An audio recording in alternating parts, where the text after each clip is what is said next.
Statics and dynamics में constraint motion के अंतर्गत एक टॉपिक है साइक्लॉइड, उसे पढ़ते हैं। डिफिनीशन क्या है? A cycloid is a curve which is stretched out by a point on the circumference of a circle as the circle rolls along a fixed straight line.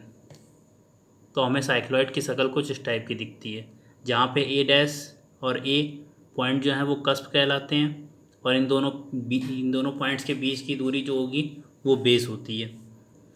ये साइक्लॉइड की height होती है जो कि बेस से vertex के बीच में होती है। यहाँ पे किसी point general point P X Y पे नॉर्मल खींचा गया है जो कि वर्टिकल से साई एंगल बनाता है। साई जो होगा वो θ/2 होता है। अब पॉइंट कोई जनरल पॉइंट पी यहाँ पे लिया तो साइक्लॉइड का क्या होता है, वो general point x comma y theta के फॉर्म्स में अगर लिखें तो a theta plus sine theta comma a 1 - cos theta. S की वैल्यू इस साइक्लॉइड की जो इक्वेशन होती है वो होती है S is equal to 4a sine psi.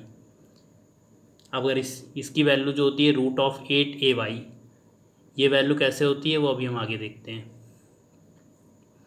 तो अभी के लिए हम इतना याद रख लेते हैं कि S is equal to 4a sine psi इसकी इक्वेशन होती है, जहाँ ए क्या है, यहाँ पे 2a जो होती है वो हाइट होती है, यानी ए जो है वो हाइट/2। अब यहाँ पे जो साई है वो क्या है, वो एंगल जो है नॉर्मल का वर्टिकल से एंगल है एट पॉइंट पी।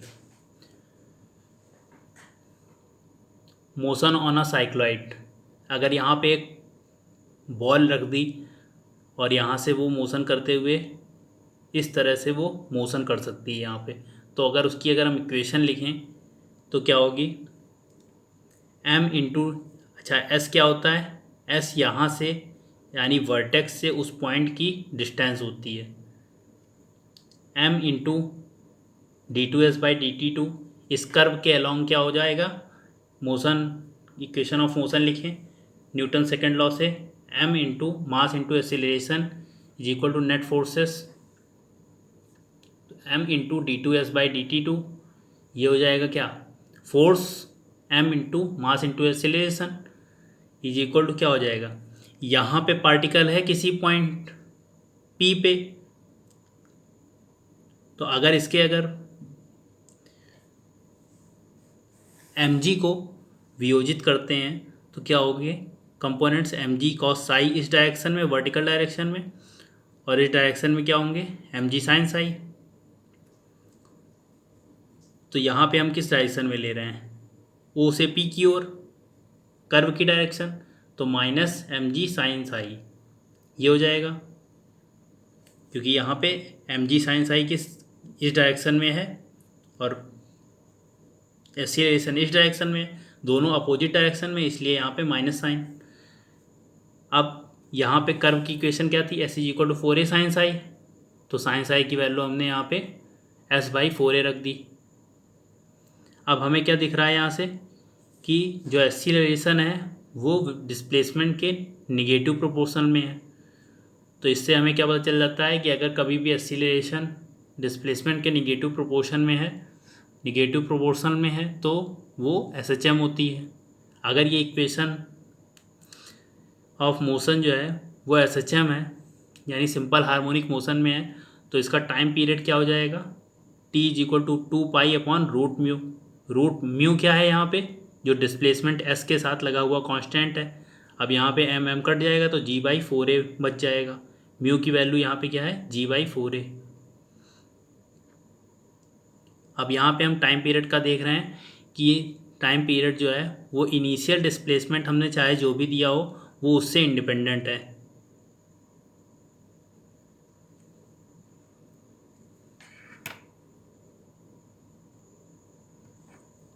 अब आगे हम इस इक्वेशन में m से m कट जाएगा तो यहाँ पे क्या बचेगा, d2s/dt2 is equal to -gs/4a।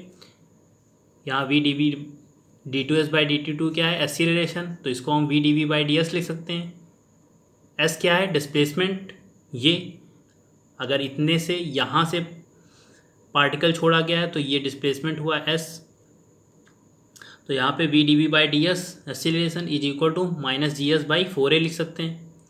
इसको थोड़ा सॉल्व किया, वेरिएबल सेपरेबल किए और इंटीग्रेट कर दिया, तो यहाँ क्या हो जाएगा, V square is equal to कुछ कांस्टेंट आएगा। उस कांस्टेंट को सॉल्व करने के लिए हमें इनिशियल कंडीशन कुछ मानी कि लेट से S is equal to B है, उस वहाँ पे हमने विराम से उस पॉइंट को छोड़ा है, तो यहाँ पे v इज इक्वल टू 0 रखेंगे और s is equal to B रख देंगे, तो उसमें जो है कांस्टेंट निकल आएगा। तो उस कांस्टेंट को रखेंगे तो हमें वेलोसिटी की इक्वेशन निकल आती है, वो आती है V square is equal to G by 4a B square minus S square.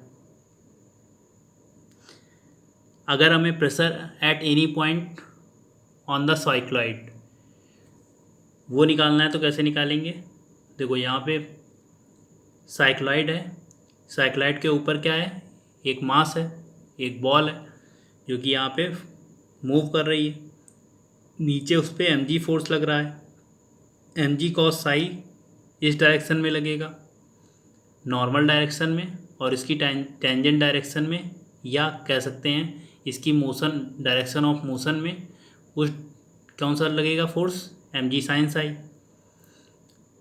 और अगर बॉल इस पे कुछ प्रेशर डालेगी तो ये साइक्लॉइड जो कर्व है वो भी कुछ ना कुछ इस पर क्या डालेगा, कुछ रिएक्शन फोर्स डालेगा, यही रिएक्शन फोर्स प्रेशर बोलते हैं इसे। तो pressure at any point on cycloid, उसकी वैल्यू हम आर की वैल्यू निकाल सकते हैं, वी की वैल्यू यहाँ से यहाँ पुट कर देंगे तो यहाँ से आर की वैल्यू हम निकाल सकते हैं। अब हमने अगर वी की वैल्यू निकाल ली है तो डिस्प्लेसमेंट की एक जनरल इक्वेशन क्या बन जाएगी, उसका फॉर्मूला डिराइव करते हैं। तो v की वैल्यू यहाँ पे root of G by 4a root of B square minus S square ये रखा। अब यहाँ पे माइनस का साइन क्यों लिया है, क्योंकि जो डिस्प्लेसमेंट हमारा इस डायरेक्शन में हमने लिया है, ये वेक्टर क्वांटिटी है, और अगर मोशन की जो फोर्स हो रहा है वो इस डायरेक्शन में है, दोनों अपोजिट डायरेक्शन में, इसलिए हम यहाँ निगेटिव साइन लेंगे। अब इसे सॉल्व करते हैं, dt को इधर लेते हैं और s वाला टर्म जो है वो ds के नीचे लेते हैं, फिर इंटीग्रेट करते हैं तो हमें कुछ इस टाइप का एक्सप्रेशन मिलता है, s is equal to B cos root of G by 4a into T. अब अगर हम इसी इक्वेशन में लिमिट लगा के सॉल्व करते हैं, यानी कि कुछ फिक्स्ड पॉइंट्स के लिए सॉल्व करते हैं, अगर हमें किसी पॉइंट बी से ओ के बीच जाने का टाइम निकालना है, यानी कि बॉल जो है वो बी से ओ की ओर जाने में कितना टाइम लगाएगी, अगर हमें ये निकालना है तो इस इक्वेशन में हम क्या करेंगे, एस की वैल्यू क्या रख देंगे, एस की वैल्यू कहाँ से कहाँ तक, एस की वैल्यू यहाँ पे कितनी होगी बी, और यहाँ पे एस की वैल्यू क्या है ओ पे 0, तो बी से 0 पे लगाएंगे और माइनस को इधर कर दिया है, इसको नीचे ले आए हैं। लेट से वो टाइम कितना लगेगा यहाँ से यहाँ तक आने में, t1 टाइम, तो 0 से t1 G by 4a root of dt को इसको हमने इंटीग्रेट किया।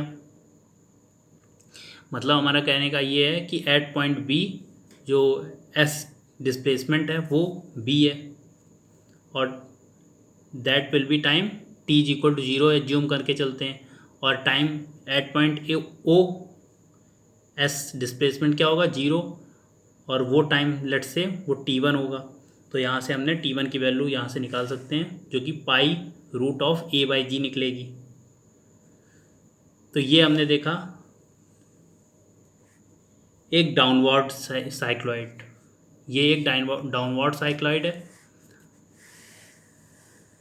इसका अपोजिट केस क्या हो जाता है, अपवर्ड साइक्लॉइड, उसे भी देखते हैं। तो उसमें अगर कोई मास या कोई बॉल जो है यहाँ से मूव करती हुई किसी पॉइंट P पे यहाँ पहुँची, अगर हम इसमें इक्वेशन ऑफ मोशन लिखते हैं अपवर्ड साइक्लॉइड में, तो क्या हो जाएगा, मास इनटू एक्सीलरेशन। अब यहाँ पे कोई बॉल को यहाँ से O से P तक जाती है, तो यहाँ पे जो डिस्प्लेसमेंट है वो S है। किसी पॉइंट P पे अगर हम उसके फोर्स के कंपोनेंट खींचते हैं तो नीचे की ओर mg होगा, उसकी मोशन की डायरेक्शन में mg साइन साई, नॉर्मल की डायरेक्शन में mg कॉस साई, और नॉर्मल के अपोजिट डायरेक्शन में क्या लगाएगा साइक्लॉइड, एक reaction force that will be called pressure. और साइक्लॉइड की इक्वेशन क्या है, S is equal to 4a sine psi. तो यहाँ इक्वेशन ऑफ मोशन क्या हो जाएगी, mass into acceleration is equal to net forces. Mass क्या है m इस बॉल का, m इंटू d2s/dt2, इसी डायरेक्शन में ले रहे हैं फोर्स भी, तो यहाँ प्लस लगेगा mg sine psi. Sine psi की वैल्यू क्या हो जाएगी, s/4a। दूसरी equation mv²/ρ is equal to mg cos psi minus r, ये वर्टिकल डायरेक्शन में और ये मोशन ऑफ डायरेक्शन में, डायरेक्शन ऑफ मोशन में। तो यहाँ पे दो इक्वेशन मिल गई। अब इस इक्वेशन को हम यहाँ m और m के यहाँ से काट सकते हैं, d2s/dt2 को क्या ले सकते हैं, v/dv/ds, ये क्या हो जाएगा gs/4a। इसको इंटीग्रेट करते हैं, ds को इधर ले जाते हैं तो v²/2, और जो कांस्टेंट आएगा उसकी वैल्यू हम कैसे निकाल सकते हैं, इनिशियल कंडीशन पे displacement s is equal to 0 है, और हमने उसको एज्यूम किया है कि उसको इनिशियल में कोई भी वेलोसिटी नहीं दी गई, यानी विराम से ही चला था, यानी s इज इक्वल टू 0 पे v इज इक्वल टू 0 है, तो यहाँ से हमें कांस्टेंट c की वैल्यू निकल जाएगी, और इससे हमें जो फाइनल एक्सप्रेशन v² का आता है, या वेलोसिटी एट पॉइंट p जो होगी इस बॉल की due to this cycloid, v² is equal to 4ag sine square psi होगा। Pressure by particle on cycloid वो क्या होगा, r की वैल्यू क्या हो जाएगी, mg cos psi minus mv²/ρ। अब यहाँ पे v² की वैल्यू यहाँ रख सकते हैं।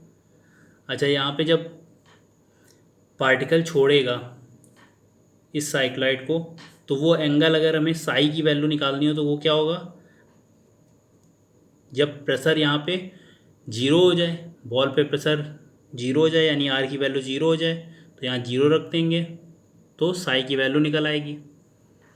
साई की वैल्यू वो 45 डिग्री निकलती है, यानी 45 डिग्री एंगल पे पार्टिकल या बॉल जो है वो इस साइक्लॉइड को छोड़ता है। तो इस तरीके से हमने अपवर्ड साइक्लॉइड और डाउनवर्ड साइक्लॉइड के equation of motion, velocity, displacement, time period वगैरह हम लोगों ने निकाला।